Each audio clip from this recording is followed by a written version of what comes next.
Bienvenidos a nuestro tercer día de congreso. Hoy vamos a escuchar en primer turno a Mateo Poli, que nos va a hablar sobre preparación física. Mateo es preparador físico del Club Dorrego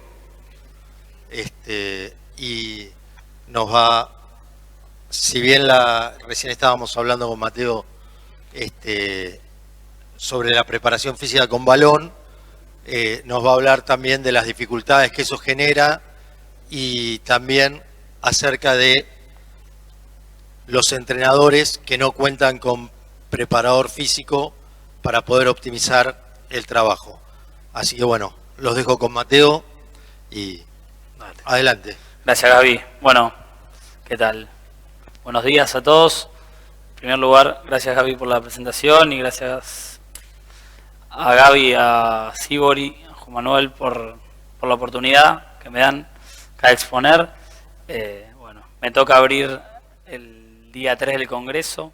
La verdad que para mí es la primera vez acá exponiendo, así que bueno, nada. Espero darles las herramientas que vienen a buscar, ¿sí? O que esperan, nada, para que se lleven algo y puedan aplicarlo en sus respectivos clubes. Nada, para arrancar quería contarles un poquito. Juan Manuel me habló, que es lo que decía Gaby, me habló para hablar un poco sobre la preparación física con balón, ¿sí? Eso fue lo que me planteó Juan Manuel, y yo lo que les vengo a proponer es ver y dilucidar a ver si realmente la preparación física se puede dar con balón, ¿sí? O no, o qué aspectos puede darse con balón y qué no, ¿sí? Entonces vamos a ir tocando cada tema y vamos a ir viendo qué nos conviene y qué no, o por dónde podemos encararlo y por dónde no. Me encantaría, ¿sí? Yo voy a ir dando espacios para que vayan preguntando, ¿sí? Que vayamos interactuando y no sea yo solo el que hable. Estamos que pregunten dudas y vayamos debatiendo. Voy a arrancar hablando un poco de lo que es el entorno de la preparación física, ¿sí? Para luego meternos más específicamente en las distintas capacidades, ¿sí? Para ir entrenando. Así que bueno, vamos a arrancar. Bueno, acá lo que veníamos planteando, ¿sí? Vamos a arrancar con la preparación física con balón, ¿sí? El entrenamiento específico con pelota, ¿sí? O sin balón, ¿sí? Lo que sería un circuito, en este caso hablando de los desplazamientos, ¿sí? ¿Qué diferencias realmente hay si yo trabajo con pelota, ¿sí? O si yo trabajo sin pelota, ¿sí? Esta va a ser el enigma, ¿sí? O la pregunta que nos vamos a ir haciendo a lo largo de toda la charla. ¿Estamos? Lo pongo a modo de presentación. En primer lugar, ¿sí? Vamos a hablar de los saberes previos, ¿sí? De cada uno. Acá me gustaría saber, porque la idea es, como es el curso de entrenadores, ¿sí? Y no es un curso para preparadores físicos, ¿sí? Un tema que hablamos también previo a la charla era que muchos de los clubes que ustedes trabajan no cuentan con la presencia de un preparador físico, ¿sí? Entonces, ¿qué herramientas ustedes pueden llevarse para dar la parte de preparación física, ¿sí? Y vamos a hablar un poco de todo eso. En primer lugar, me gustaría saber quiénes de ustedes son preparadores físicos, que levanten la mano. Profesor de educación física, perdón. Varios. Perfecto. ¿Quiénes fueron o son jugadores de handball? La gran mayoría, perfecto. ¿Quiénes realizaron alguna vez un curso de preparación física? Perfecto. Y ahora, nada, una pregunta con sinceridad, ¿sí? Que me gustaría saber es si realmente se consideran capacitados, ¿sí? Para dar la parte de preparación física. No hace falta que levanten la mano, sí, pero es un tema personal de cada uno de si yo me siento capacitado para dar ese módulo de preparación física a mis jugadores, ¿sí? Es como que a mí me venga un chico y yo le tenga que dar sesiones de psicología. Y la verdad que no me siento capacitado, prefiero derivárselo a otro, ¿sí? Y que lo haga con mejor calidad, o para desarrollar el potencial de él en ese aspecto. ¿Estamos? Entonces, A partir de acá, ¿sí? Ir preguntándose qué cosas necesito yo para la parte de la preparación física, de desarrollarla de la mejor manera. También vamos a hablar de la importancia y la valoración, ¿sí? De la preparación física que yo mismo le doy, ¿sí? No la importancia que tiene el entrenamiento, sino la importancia que yo mismo le doy. En primer lugar, ¿cuánto tiempo le dedicamos al entrenamiento? ¿Sí? Obviamente va a depender mucho de la época, ¿sí? o la etapa del año, ¿sí? Pero ¿qué lugar le doy? Si le doy 15 minutos de la entrada en calor y después hacen 1 hora 45 de pelota, ¿sí? Todos los entrenamientos, o si hago, no sé, como en deportes como hockey, rugby, que por ahí hacen 1 hora de físico, 1 hora de técnico táctico, ¿sí? En el handball se suele hacer menos físico.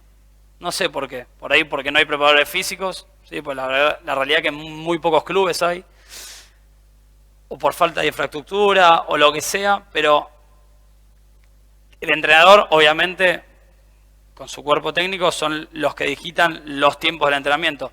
¿Qué importancia o qué lugar le doy a la preparación física dentro del entrenamiento? Si considero que es suficiente, si yo digo, le doy 15 minutos, no, está bien para mí. O le doy 15 minutos porque por falta de tiempo, tengo 1 hora, bueno, hacemos 15 y 45. Ir autopreguntándose, ¿sí? Revisar las prácticas que yo realizo, ¿sí? Haciéndome estas preguntas y viendo en qué lugar pongo a la preparación física. Otra parte muy importante es si se podría hacer mejor. Si yo le doy media hora a la preparación física y digo, bueno, sí, le doy media hora y le digo a un jugador, armate un circuito, acá tenés unas pesas, armate un circuito, preparación física, y después hacemos la parte de pelota, o si yo traigo la planificación, pero tampoco sé mucho, entonces, bueno, armamos algo, hacemos algo, ¿sí?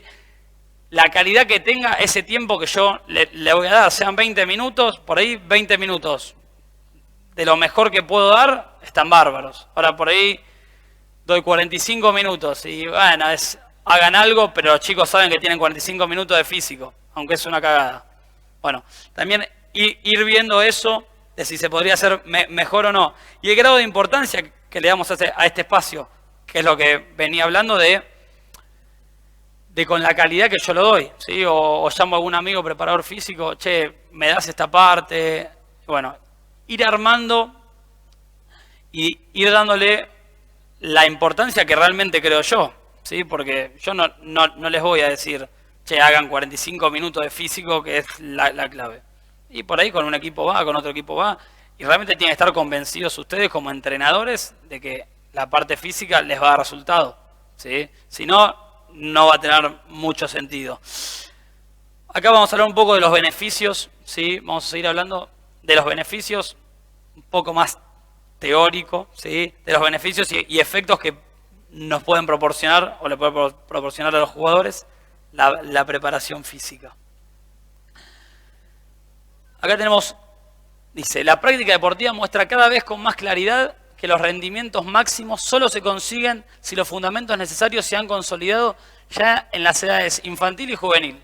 Ello requiere una planificación sistemática y a largo plazo del proceso de entrenamiento. ¿Sí? Puse esta frase por lo siguiente, porque a veces nosotros vemos los jugadores europeos, ¿viste? Los jugadores europeos que 2 metros, esto de espalda, y decimos, che, este jugador hace 1 año que hace pesas y es así. Entonces, a lo que voy es, ya desde edades cadetes o infantiles, ir trabajando la parte de la preparación física, ¿sí? Que sea un proceso a largo plazo. Con 1 año, 2, 3, voy a conseguir muy poco, ¿sí? Y los beneficios que ahora voy a nombrar no se van a dar, ¿sí? Con tal grado de importancia. Se van a empezar a notar un poquito y por ahí vemos que al año decís, uff, mirá cómo está este jugador rapidísimo, y por ahí por otra cosa, ¿sí? O por ahí por la preparación física, pero si hubiese arrancado 3 años antes, podría ser mucho mejor. Entonces, plantearlo,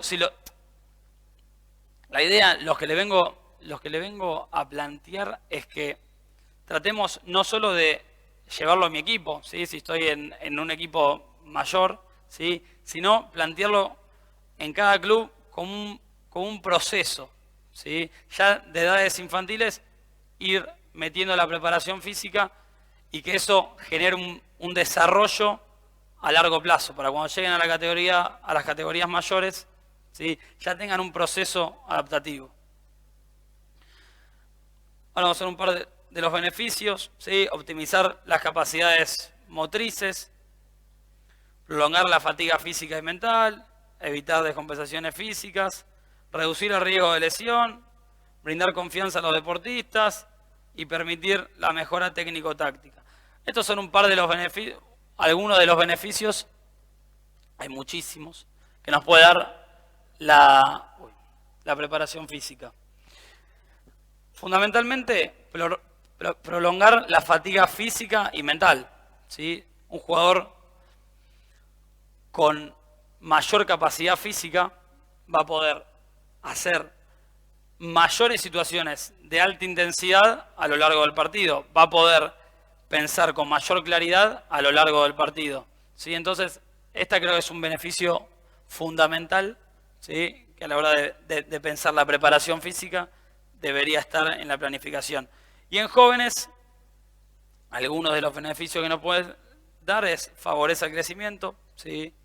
Ya se viene hablando hace muchos años que es todo lo contrario a lo que se pensaba, de ese mito de que nos deja petizos, ¿sí? O reduce el crecimiento, todo lo contrario, ¿sí?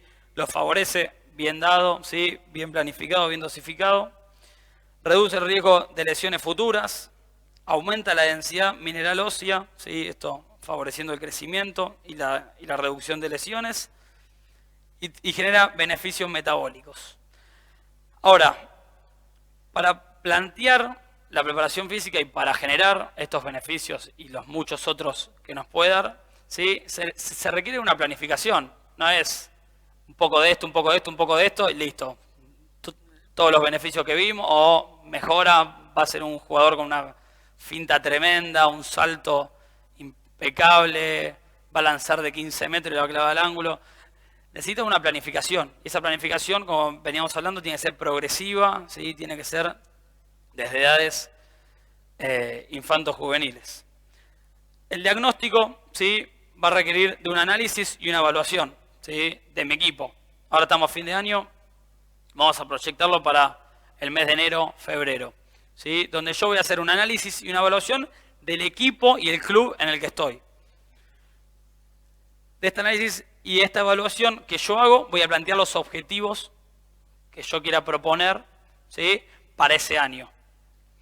Estos objetivos no tienen que ser mediocres, tienen que ser lo más arriba, lo más exitoso que yo pueda conseguir.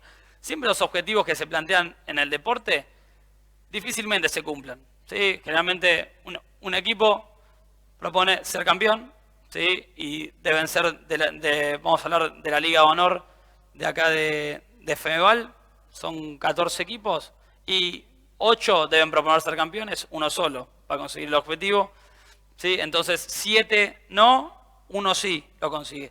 Entonces, en el deporte, conseguir el objetivo que me pongo es complicado, pero estar lo más cerca posible, ¿sí? Es lo que nos va a brindar el éxito, y ir poniendo subobjetivos, ¿sí? Que nos vayan marcando, ¿sí? Cómo voy, el camino de cómo voy a conseguir ese objetivo. Del análisis y la evaluación hay un primer análisis, ¿sí? O una primera evaluación, que es el resumen histórico del club, ¿sí?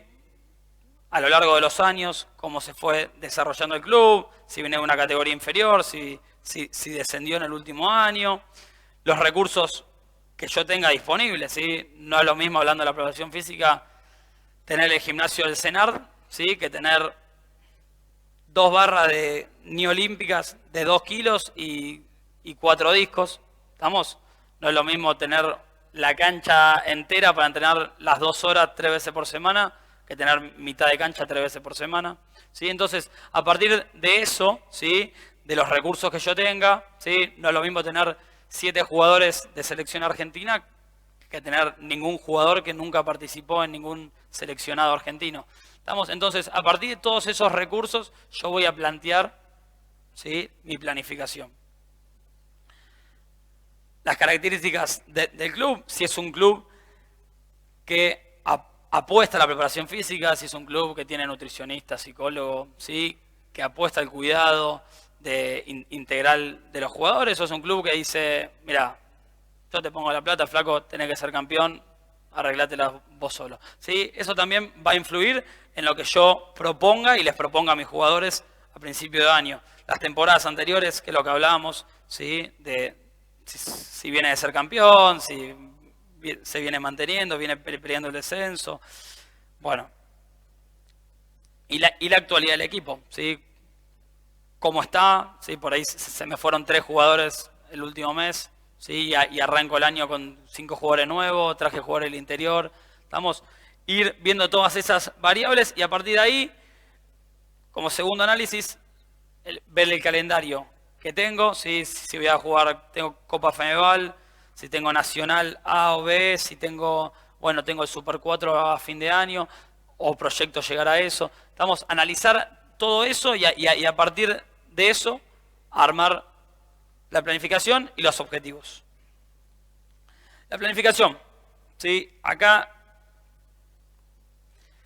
les pongo 2 cuadros, ¿sí?, en el cual la mayoría de ustedes los debe conocer, ¿sí?, que son cuadros de supercompensación, ¿sí?, en donde no solo hablando de la preparación física, ¿sí?, sino hablando, vamos a pasarlo a la parte técnico-táctica, ¿sí? Si yo hago un entrenamiento de 1 hora y media, ¿sí?, le pongo una carga, ¿sí?, entrenamiento de 1 hora y media de lanzamientos, ¿sí?, por ahí hicieron técnica individual 1 hora.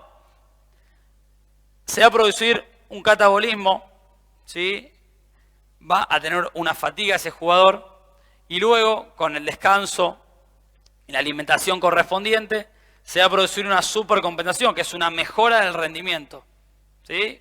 Vamos a suponer que ese jugador luego de 2 días de ese entrenamiento lanza mejor y lanza más fuerte. Si yo no lo sigo entrenando, ¿sí?, pasan 4 días, ¿sí?, el rendimiento va a bajar y por ahí vuelve al mismo estado que estaba antes. Si por ahí pasan 3 semanas, ese rendimiento sigue decayendo, ¿sí? Ahora, lo que yo tengo que conseguir, no solo con el entrenamiento físico, sino con cualquier entrenamiento, sea técnico, táctico, lo que sea, ¿sí?, es que esa línea de rendimiento, ¿sí?, siga subiendo y se mantenga a lo largo de la temporada, ¿sí? Entonces, nivel de entrenamiento, vamos a ponerle 1. Yo le aplico la carga, ¿sí?, al mes está acá. Le aplico la carga en marzo, está acá. Le aplico la carga en abril, está acá. Y por ahí no le voy a poder aplicar la misma carga o la misma densidad de carga que le puedo aplicar en febrero que en abril, que ya está compitiendo, ¿sí? Entonces, la mayor cantidad o volumen o densidad de carga la voy a aplicar en pretemporada, ¿sí? La voy a aplicar en enero, en febrero, los primeros días de marzo. Y luego es importante mantener o ir subiendo muy lentamente, muy progresivamente, ¿sí?, ese nivel de rendimiento.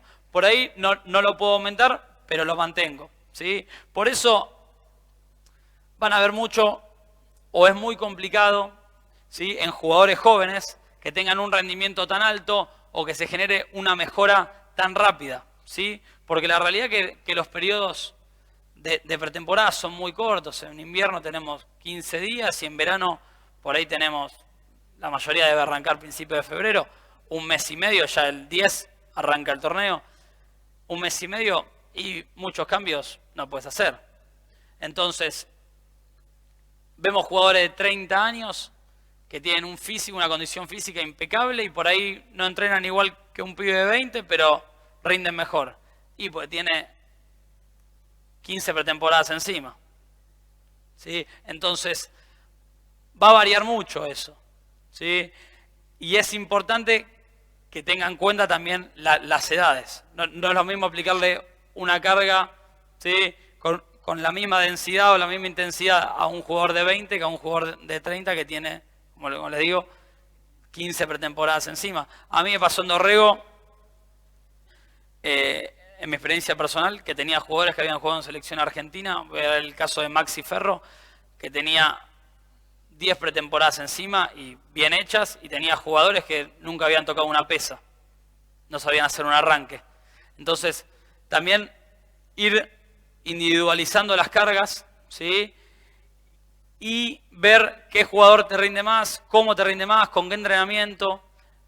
Están todas esas variables, ¿sí? Y también pasa en la parte de pelota, ¿sí? Donde hay jugadores que tienen mejor técnica y tienen que mejorar la táctica, y otro que tiene que mejorar la técnica individual. Y bueno, es importante dar un día específico para la mejora de cada uno. Hay poco tiempo, pero bueno, es ir metiendo todas estas variables en el tiempo que tengo, ir metiendo un poco de todo. Y si puedo agrandar el tiempo, mucho mejor. Los objetivos, ¿sí? El objetivo base de cualquier entrenamiento, ¿sí? Es aumentar el rendimiento, ¿sí? Es aplicar una carga para que el rendimiento individual suba, ¿sí? Tanto en lo físico como en lo técnico, ¿sí? El rendimiento, me refiero al rendimiento dentro de la cancha, ¿sí? Porque si yo aplico una carga, no sé, vamos a poner una carga física, yo le hago hacer sentadilla cargada y saltos al cajón. Yo en el rendimiento voy a querer que levante más peso en sentadilla, que salte más alto, que haga la cargada más veloz, ¿sí? Pero el rendimiento que quiero conseguir es que juegue mejor en la cancha, ¿sí? Entonces, el rendimiento, vamos a llamar rendimiento a la mejora dentro de la cancha, ¿sí? Y siempre la carga va a estar orientada, ¿sí? Al mejor rendimiento dentro de la cancha, no al mejor rendimiento dentro del gimnasio. Porque el jugador no gana el que salta más alto, gana, ¿sí? El que la mete dentro del arco. Entonces, ¿se puede hablar de rendimiento deportivo? Cualquiera sea el nivel de realización, ¿sí? Desde el momento en que la acción optimiza la relación entre las capacidades físicas de una persona y el ejercicio deportivo. ¿Estamos? Entonces, cualquier tipo de entrenamiento, no solo el de pesas, ¿sí? Y en cualquier momento del año vamos a buscar que aumente el rendimiento. Y acá les puse una cita, ¿sí? Que habla de la capacidad de rendimiento deportivo, debido a su composición multifactorial, solo se puede entrenar desde una perspectiva de fenómeno complejo. Solo el desarrollo armónico de todos los factores que determinan el rendimiento permite conseguir el rendimiento máximo individual.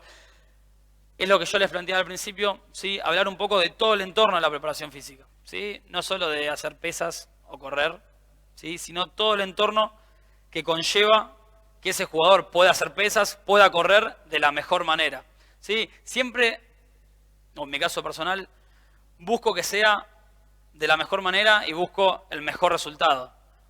No es que le hago, bueno, hacer sentadillas para hacer algo. No, hacer sentadilla y si la vas a hacer, hacela bien. ¿Estamos? Siempre que sea lo mejor. Si no, no va a tener mucho sentido. Ahora, vamos a hablar del entrenamiento integral, ¿sí? Que es todo esto, todo el entorno que bordea el entrenamiento. Y vamos a hablar del entrenamiento como si fuese un entrenamiento técnico-táctico, ¿sí? En el jugador, para hacer el entrenamiento técnico-táctico que ustedes le pueden llegar a plantear, ¿sí? Con la intensidad que ustedes le quieran plantear, que tiene que ser la más alta, ¿sí? Necesita primero de una preparación previa, ¿sí? Y esa preparación va a tener una parte nutricional, ¿sí? Necesita tener el combustible necesario para hacer ese gasto que ustedes le exigen, ¿sí? Y necesita una preparación psicológica, ¿sí? Tener las ganas de entrenar, tener la fuerza de voluntad de ir y hacerlo de la mejor manera. Nos pasa muchas veces, ¿sí? Que llegan los jugadores cansados, pues estudiaron, trabajaron, tienen familia, ¿sí? Entonces, a mí no me sirve tener un jugador que venga cansado y haga toda media máquina, ¿sí? Yo necesito un jugador que esté a mil y contagie, ¿sí? Necesito eso y para eso necesita estar bien de la cabeza. Luego del entrenamiento, ¿sí? Va a necesitar de una recuperación, que es lo que veníamos hablando. Yo le aplico una carga, ¿sí? se produce un anabolismo, un catabolismo y necesito el anabolismo en el caso de la fibra muscular, ¿sí? Pero necesito una recuperación para que todo eso que le apliqué, ¿sí? Se pueda potenciar.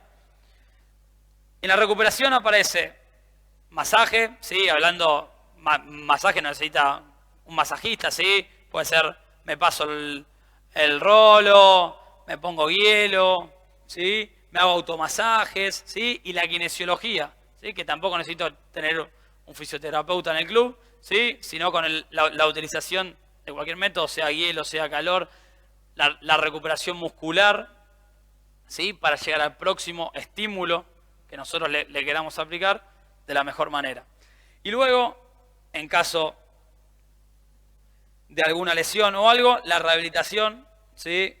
Con un deportólogo o también puede ser con el kinesiólogo, ¿no? Pero en caso de no poder entrenar, ¿sí? Tener el periodo y las herramientas necesarias para volver al entrenamiento. Entonces, este es un círculo, ¿sí? Fundamental, ¿sí? En donde hay clubes que no tienen ninguna de estas, ¿sí? Y solo entrenan, ¿sí? Por ahí el jugador entrena, come mal, duerme mal, va al otro entrenamiento, come mal, duerme mal, va al otro entrenamiento, come mal, duerme mal, al otro entrenamiento se lesionó. Uy, ¿por qué se lesionó? Che, ¿habré planificado mal? Y me empiezo a preguntar yo, y puede ser, pero hay muchísimos factores que van a influir también. Y cuando no suceden todas estas cosas, esta línea que veníamos hablando de supercompensación, y la que estaba acá, ¿sí? Que va hacia arriba, ¿sí? Empieza a ir hacia abajo. Y cuando empieza a ir hacia abajo, se produce la lesión, ¿sí? Esto pasa muchas veces, se llama sobreentrenamiento, ¿sí? Y no solo es por la parte física, sino por la parte técnico-táctica. Y fundamentalmente es por eso, ¿sí? Porque son fatigas en situaciones específicas del juego, ¿sí? Yo por ahí hago un entrenamiento de 1 hora y media donde el jugador fintió 40 veces, lanzó 40 veces al arco y al cabo de un mes le duele el hombro y sí, no tuvo el descanso y la recuperación que necesitaba, ¿sí? Y lanzó 300 veces al arco con la potencia que nosotros le exigimos, ¿sí? Pensando que tiene todo esto y no lo tiene, ¿sí? Entonces es muy importante todas estas cuestiones tenerlas en cuenta. Yo, antes de arrancar con las demandas energéticas del handball, que ya nos empezamos a meter más en lo que es el juego, quiero contar un poco mi experiencia en Dorrego, ¿sí? Donde es un club que yo arranqué hace 3 años, como contaba hoy, y cuando yo arranqué no tenía nada, ¿sí? No tenía ni preparador físico, no tenía nada. Yo fui el primer preparador físico del club, y como les contaba, había chicos que nunca habían tocado una pesa, ¿sí? O si habían tocado pesas era porque habían ido al gimnasio a hacer pesas para el verano o fueron en febrero o enero para estar un poquito mejor físicamente. Y lo que le quiero contar es, cuando yo arranqué había 6 discos de 10 kilos, ¿sí? Y con esos 6 discos, bueno, arrancamos a hacer la preparación física, luego unos meses hicimos una fiesta, juntamos plata, armamos un gimnasio con Rubén, el técnico. Dijimos, che, deberíamos incluir la nutrición. Llamamos a una nutricionista, la cual venía al club, le cobraba a los chicos por sesión, con descuento. El que quería iba y se atendía. Che, tenemos que tener masajista. Bueno, llamamos a un masajista, ¿sí? Y le dijimos, mirá, la idea es que vengas 2 veces por semana, le cobres, hagas sesiones de 15 minutos y les cobres 100 pesos a los chicos al que se quiera atender. Bueno, teníamos el espacio de masajes. Otro, tenía un amigo que estaba haciendo la tesis de psicología. Che, ¿puedo hacer en deporte? ¿Puedo hacer la tesis con el club? Sí, vení, hizo la tesis con nosotros, se quedó trabajando con nosotros, ¿sí? Gratis, obviamente. Y teníamos, de un año para otro, teníamos psicólogo, nutricionista, masajista y preparador físico, ¿sí? Entonces, y no teníamos gimnasio, había un gimnasio a 3 cuadras del club. Che, hacemos un convenio, le haces 30% de descuento a los chicos que puedan ir. Bueno, yo les armaba la rutina, iban antes del club al gimnasio, obviamente algunos, ¿no?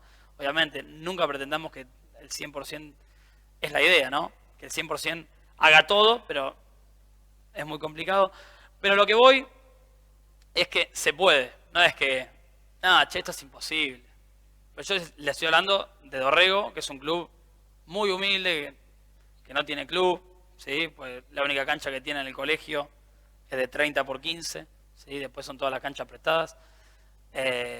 Entonces se puede, con muy poco se puede, es cuestión de querer hacerlo. Es lo que les hablaba antes es un tema de querer. Si yo quiero ser mediocre, y es lo más fácil, me quedo con lo que tengo y listo. Ahora, si quiero lo mejor, el mejor rendimiento, y tengo que moverme, tengo que gastar tiempo, tengo que estar todo el tiempo encima de todo, ¿sí? Pero es una cuestión de querer. Nada, era algo que les quería compartir nomás. Nos vamos a meter un poquito ya con lo que son números, ¿sí? Y situaciones que suceden en el juego que por ahí ustedes ya conocen o por ahí se sorprenden y les resulta extraño, ¿sí? Vamos a hablar de diferentes acciones que suceden en el juego, todos los cuadros que les muestre, todos los resultados, ¿sí? Son sacados de investigaciones científicas, ¿sí? No es que se me ocurrió a mí y empecé a ponerlas. ¿Estamos? Son todas investigaciones de Estados Unidos, Europa, ¿sí? De partidos o competencias europeas. En primer lugar, vamos a hablar de los saltos, ¿sí? Que en un partido sucede un promedio de 14 saltos, ¿sí? 6 más o menos, por partido, por jugador. Todos los números que aparezcan acá, ¿sí? Van a depender del jugador, de la posición, de la liga. Van a tener muchísimas variables, ¿sí? No es lo mismo un especialista defensivo que un lateral lanzador, ¿sí? Obviamente el especialista defensivo va a saltar muchísimo menos, o a no ser que salte a bloquear. Saltos, 14. Lanzamientos, ¿sí? Son tiros, 7 por partido. Tenemos frenos en defensa y en ataque, ¿sí? Total, 30 frenos, ¿sí? Freno puede ser, vengo, paso y freno, paso y vuelvo. ¿Estamos? O freno en defensa, salgo a disuadir y vuelvo. ¿Estamos? Eso se refiere con frenos. Cambios de dirección, ¿sí? Un total de 30, ¿sí? Puede ser pasé y salgo para el otro lado, o finta, ¿sí? Puede ser hacia un lado, hacia el otro, diferente. Y situaciones de 1 contra 1, ¿sí? También puede ser, como dice acá, en defensa o en ataque un promedio de 8. Acá es un dato a tener en cuenta, dice 20, ¿sí? Más o menos 15. Digamos que va a depender muchísimo de la posición y del jugador. Uno puede tener 35, ¿sí? Situaciones de 1 contra 1 y otro puede tener 10. ¿Estamos? Ténganlo en cuenta. Va a depender muchísimo del jugador y de las capacidades que tenga. Ir el 1 contra 1, ir el choque es algo que debemos trabajar constantemente, ¿sí? Pues genera un desgaste enorme, ¿sí? Y no es lo mismo un jugador que vaya al 1 contra 1 y busque la falta y pase, ¿sí? Que un jugador que vaya al 1 contra 1 y desgaste al defensor y pase en la finta y haga el gol. ¿Estamos? Entonces la intensidad de estas situaciones van a marcar la diferencia en el juego. ¿Estamos? Los cambios de dirección, ¿sí? Pueden ser suaves o pueden ser con la mayor intensidad. ¿Estamos? Eso es fundamental. Ahora, vamos a ver la comparación, en este cuadro, la comparación entre hombres y mujeres, ¿sí? Que no es muy grande, pero bueno, hay algunas. En contactos, ¿sí? 36 y 30. Casi indiferente. En saltos, 24 y 20. En fintas, 12, 15. Hay más fintas en damas. En faltas, 11 y 10. Y en otras situaciones que suceden en el juego, hay más situaciones en los hombres, ¿sí? Y acá abajo vamos a hablar de de los datos en general que suceden, ¿sí? En un partido. Donde dice que la distancia media recorrida, ¿sí? Es de 4 kilómetros, 3, ¿sí? Por partido. Va a depender muchísimo del jugador y de la rotabilidad que tenga el equipo, ¿sí? La rotación dentro de un equipo es fundamental, ¿sí? Un equipo con 8 jugadores y el resto no juega, es muy complicado que gane, ¿sí? Salvo muy pocos equipos, ¿sí? Que tienen esos 8 jugadores una capacidad increíble, ¿sí? Pero después la rotación es indispensable. Ahora, un dato importante. El 80% del tiempo total los jugadores permanecen quietos o caminando. Y solo el 0,4% del tiempo sprinteando, ¿sí? Sprinteando se refiere a situaciones de acciones de alta intensidad, ¿sí? El 0,4%, si el partido dura 60 minutos, ¿sí? El 0,4% creo que son minuto y medio, algo así. Entonces, ese minuto y medio o ese minuto que están sprinteando, ¿sí? Tiene que ser de la mayor calidad o la mayor intensidad posible. Después, miren, el 80% del tiempo los jugadores permanecen quietos o caminando, ¿sí? Es un dato a tener en cuenta. El 60% de las veces, ¿sí? El tiempo entre actividades de alta intensidad es mayor a 90 segundos, ¿sí? Y el 52% del tiempo de recuperación fue empleado en actividades de baja intensidad. ¿A qué va con esto? Que si yo hago una finta, ¿sí? La siguiente finta que vaya a hacer es dentro de 1 minuto y medio. ¿Estamos? Entonces, a veces nosotros les hacemos hacer a los jugadores en situaciones, no sé, hacemos técnica individual y hace finta, vuelve, finta, vuelve, finta, vuelve, finta, vuelve, finta, vuelve. La calidad de esas fintas arrancó acá y así. En la última finta la hizo al 10%, ¿sí? En vez de decirle, bueno, hace 2 fintas, descansó 1 minuto. 2 fintas, descansó 1 minuto. Y las fintas son así, tac, tac, tac, tac, tac. Entonces, cada finta que hace, la hace con la mayor intensidad posible, ¿sí? No hace 2 fintas a buena calidad, de buena calidad, y todo el resto mediocres. Si en el partido, lo va a hacer así, ¿sí? El 80% del tiempo permanece quieto caminando. Esto o así en el partido, ¿sí? Y los 90 segundos, el 50% de las veces, en actividades de baja intensidad, puede ser un trote suave, puede ser caminando. ¿Estamos? Entonces, son cosas a tener en cuenta en la pausa, ¿sí? Pongo estos datos para que tengan en cuenta las pausas, porque a veces nosotros hacemos cosas, la intensidad no tiene tanta relación con la densidad, ¿sí? Nosotros podemos ser intensos en 5 segundos, pero no tengo que ser intenso durante 1 minuto, ¿sí? A no ser que haga algún deporte que sea intenso durante 1 minuto entero, ¿sí? Individualmente.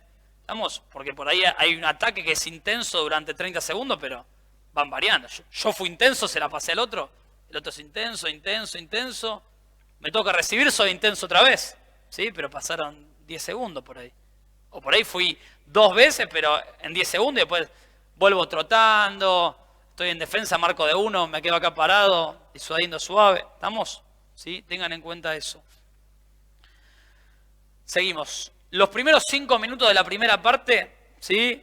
Son los de mayor alta intensidad. Se encuentran los mayores porcentajes de alta intensidad. Y los primeros 5 minutos de la segunda parte, ¿sí? Son los mayores porcentajes de baja intensidad, ¿sí? ¿Qué me quiere decir esto?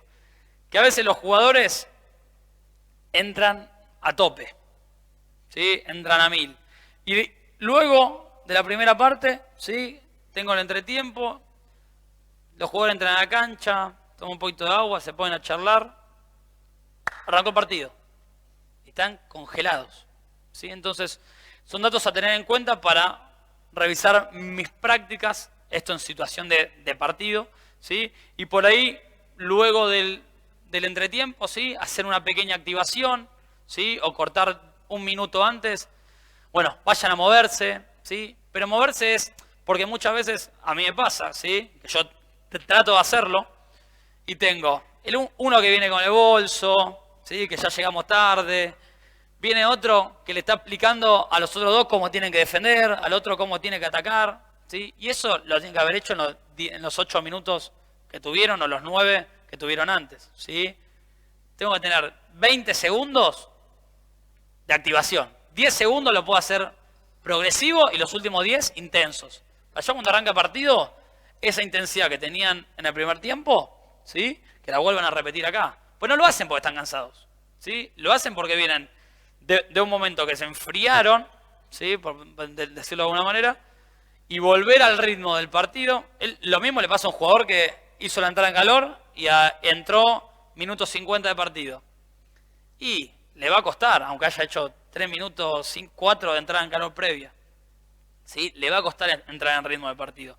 Y otra cosa que les quiero decir, ¿sí? Que yo discuto mucho con Rubén o con el negro, ¿sí? Están los jugadores sentados así, hicieron la entrada en calor con todo el equipo, están sentados así, minuto 25 de partido, entra. Digo, pero avísame antes, ¿sí? Entonces, es imposible, les debe pasar a ustedes, ¿sí? Que por ahí se lesiona uno, entra vos, ¿sí? Y no pueden saber, che, en 5 minutos se va a lastimar este. Entonces, plantear protocolos, ¿sí? Donde, no ustedes, ¿sí? Porque van a estar en el partido, pero por ahí el ayudante, el preparador físico o el que tengan, que los ayude, ¿sí? A plantear protocolos de calentamiento durante el partido, ¿sí? No sé, a los 5 minutos de partido tienen 8 en el banco de suplentes, ustedes dos hacen 1 minuto y medio de entrada en calor. Cuando vuelve van ustedes dos, cuando vuelve ustedes dos, cuando vuelve ustedes dos. Listo, a los 5 minutos se movieron un poquito, ¿sí? Para estar activos, ¿sí? Y se vuelven a sentar, ¿sí?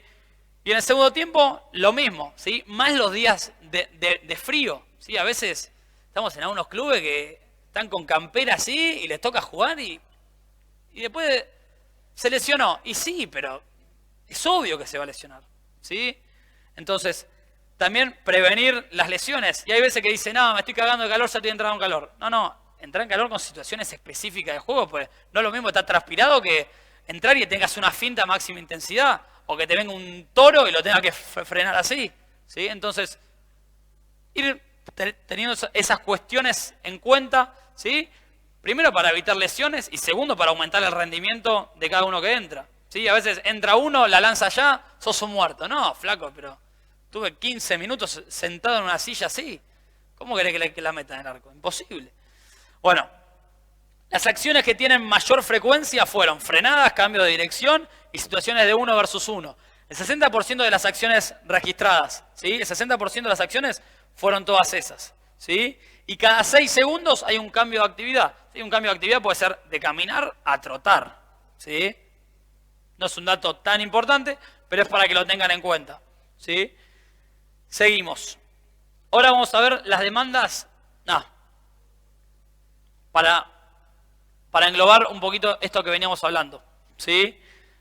Esto sacado de un libro, ¿sí? De 2018, muy actual, ¿sí? Y el capítulo, después el que quiera, se lo paso, ¿sí? Me dejan su mail y se lo paso. El capítulo de Handball lo escribió Marcos Cardinale, ¿sí? Que trabaja en el Departamento de Fisiología de Qatar. Los datos son sacados, la mayoría que saqué son de acá, son sacados del Mundial de Qatar 2015. ¿Sí? Marco Cardinale trabajaba en el Comité Olímpico de Inglaterra, es un italiano. Y dice, esto es muy importante, ya que el hecho de que solo se cubra una distancia relativamente pequeña en lo que se puede definir como actividad de alta intensidad, no significa que las demandas físicas del handball sean bajas, ¿sí? Pues vos ves que el 80% del tiempo son actividades de baja intensidad. Decís, bueno, vamos a entrenar trote, camino, no. Entonces, de hecho, la capacidad de repetir muchas de estas actividades de alta intensidad en aspectos cruciales del juego es uno de los determinantes claves del desempeño del handball, y los esfuerzos de entrenamiento deben dirigirse hacia la mejora de este aspecto. Digamos que lo que nos interesa es el 0,4. ¿Sí? En ese 0,4 está la clave del juego, está la clave del partido. Si yo tengo jugadores que me hagan una finta a máxima intensidad durante todo el partido, que la repitan 20 veces a la misma intensidad, gané el partido.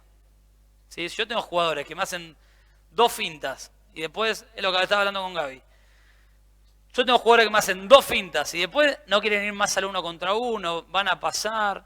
Es muy complicado. Si yo tengo 2 jugadores que me pueden ganar el partido y se van a desgastar, muy fácil. Ahora, si tengo 8 jugadores que me pueden ganar el partido, porque tengo 4 acá y 4 en el banco, y es un equipo que va a tener muchas chances de ganar, pues sus jugadores van a tener las recuperaciones necesarias, ¿sí? Y van a tener, si yo entreno la intensidad, ¿sí?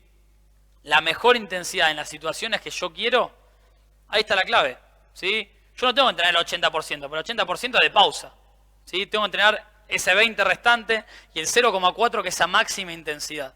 ¿Estamos? A esto se refiere, ¿sí? La frase. Las demandas energéticas por posición, ¿sí? Vamos a ver un poquito cada posición en específico, las diferentes demandas. En este caso vamos a hablar de los desplazamientos, ¿sí? Donde la distancia recorrida por los laterales, ¿sí? Es de 3,7 kilómetros, ¿sí? 0,5 kilómetros más o menos. Extremos 3,6 y pivots 3,2. ¿Estamos?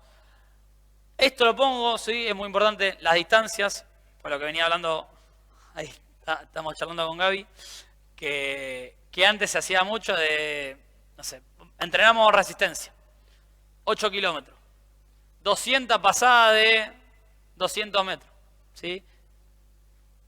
Los jugadores recorren, el que más recorre, habíamos visto antes, 4,3, ¿sí? Y 4,3, y no hay ningún jugador que recorra más de 20 metros seguidos, ¿sí? Entonces, ¿para qué los hacemos correr distancias largas? ¿Sí? Distancias largas me refiero a volumen, ¿sí? De kilómetros, y en distancias tan largas que no tengan un freno, ¿sí? Si no es algo que tenga relación con el juego. Si va a ser maratonista está buenísimo, ¿sí? Pero ningún jugador corre. Un pívot está parado en el área de 20, ¿sí? Y llega hasta el otro área. 20 metros, 22 metros. ¿Sí? El extremo siempre está un poquito avanzado y en algunas situaciones llega en velocidad hasta el fondo. Después va trotando, van a largue, ¿sí? Entonces, entrenemos a lo que jugamos, ¿sí? No entrenemos más de un volumen enorme, con distancias enormes, ¿sí? Después el jugador no lo va a utilizar, ¿sí? Acá dice, los extremos fueron quienes realizaron más sprint de alta intensidad. El 10% del total, ¿sí? Los pivots el 8 y los laterales el 6. Pivots, 10% del total. Recorrieron 3,5 kilómetros, recorrieron 360 metros a velocidad. Solo 360 metros en no más de 20 metros seguidos, ¿sí? Entonces, ¿para qué le hacemos hacer a los extremos pasada de 100, 20 pasadas de 100? No sé. Lo podríamos trabajar con, en 20 metros, yo le hago hacer, recordemos, entre cada acción de alta intensidad hay 1,5 minutos de pausa, ¿sí? Entonces yo le podría hacer, bueno, estoy en la línea de fondo, vas a mitad de cancha, 20 metros, volvés acá, 20 metros, descansás 1 minuto. ¿Sí? O le puedo hacer, vas hasta el fondo, descansaba 20 segundos, venía hasta acá, descansó 1,5 minutos.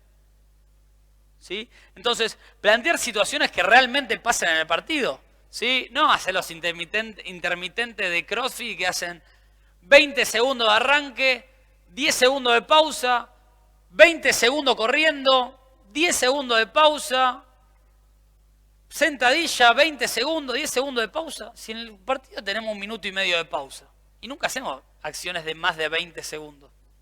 Las acciones deben durar 1 segundo, 2, 3, si corrió lento.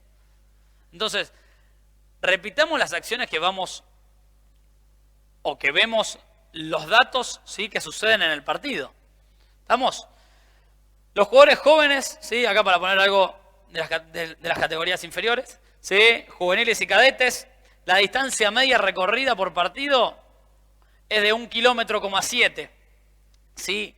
Un 7% menos en la segunda parte que en la primera, ¿sí? Esto puede ser por falta de entrenamiento, ¿sí? Son datos sacados de la Liga Española, ¿sí? Sucede mucho que en España hay muy pocos equipos con preparador físico, ¿sí? Y creo que es una cuestión que debemos aprovechar, ¿sí? Nosotros y darles importancia, ¿sí?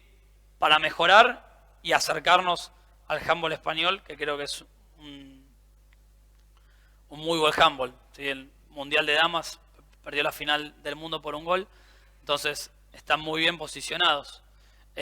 Hay clubes de Asobal que no tienen preparador físico y clubes que pelean los puestos de arriba, entonces creo que, como le decía, teniendo falta de presupuesto o lo que sea, se puede, ¿sí? Se puede y podemos mejorar siempre y que este 7,4% se borre y sea al revés, que en el segundo tiempo tengan más rendimiento. Los jugadores corren una distancia media de alta intensidad de 170 metros a máxima velocidad y 32 metros a velocidades superiores a 24 kilómetros por hora. ¿Sí? Entonces, solo corren 170 metros a máxima velocidad, lo que veníamos hablando. ¿Sí? A veces lo sabemos correr pasada, todo que vemos del fútbol, que vemos de otros lados, que por ahí vemos una investigación y decís, uy, sí, corrió pasada, pero por ahí de fútbol, que la cancha mide 110 metros, esta mide 40 y no se puede pisar el área, entonces esto más reducido. ¿Hasta acá alguna pregunta, alguna duda? ¿Alguien que quiera preguntar algo? ¿Sí? No tengo